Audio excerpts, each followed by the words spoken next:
Alright, so hello everybody, welcome to another video, and today I want to talk about one of the augments that was originally only available in PvP, but it was recently made available in PvE as well, and it's the rumbled augment for Atlas. Now, this video is going to be pretty short because I have a sinus infection and talking sucks, so let's get right into it. Now, while you can buy this augment from other players using Platinum, the actual way to get it is to buy it from Conclave if you're at the rank of Tempest or higher for 25,000 standing. Now, this mod changes Rumbler so that it turns you into a Rumbler instead of summoning them, and while you're a Rumbler, you'll be able to throw rocks with the primary fire, which will ragdoll enemies when you hit them directly, or stagger them when you hit them with the splash damage, and you'll be able to slam the ground for a big AoE ragdoll with the melee attack. Now, when you turn yourself into a Rumbler, you also can't use any parkour maneuvers, you can't even jump, the only thing you can do is sprint, but you can go into your operator form to regain some mobility, so you can still dash around. The Rumbler form also doesn't prevent you from gaining energy in any way, so you can use things like Energy Siphon or even the Generic Dash to replenish your energy while you're in Rumbler form. And finally, being in Rumbler form doesn't prevent you from using any of your other abilities, so you can still landslide around, you can put up walls and even set them rolling, you can use Petrify, and you can even reactivate Rumblers to leave the Rumbler form. Now, if you want to build around this augment, you want to get a lot of power strength to get more damage, and you don't want to lower your duration so that you can stay in the Rumble form for a decent amount of time. And you also want to use a stat stick melee weapon that you can scale with generic damage like Pressure Point,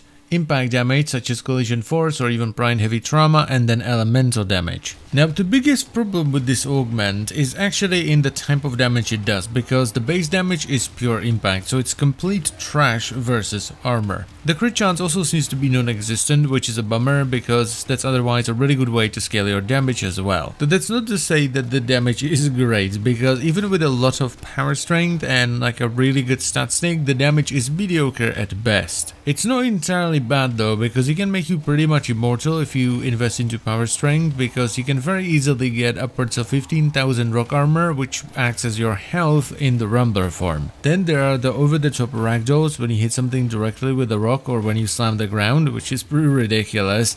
And the fact that it doesn't stop you from gaining energy in any way means that you can very easily keep going even at low efficiency levels. But at the end of the day, it's really just something that you're gonna have a little bit of fun with, because the damage is just not there, and the parkour limitation means that it just doesn't work in a lot of tile sets. So I would only recommend you pick this up if you want to have a little bit of fun, but don't expect it to actually do anything, because it won't. It would need a pretty substantial buff to actually be viable in higher level missions, because the damage falls up really fast. And that's pretty much all I'm gonna say here, so I thank you very much for watching. As always guys, I'm really sorry I couldn't be more enthusiastic, but this thing really sucks, and I will see you some other time. Bye bye.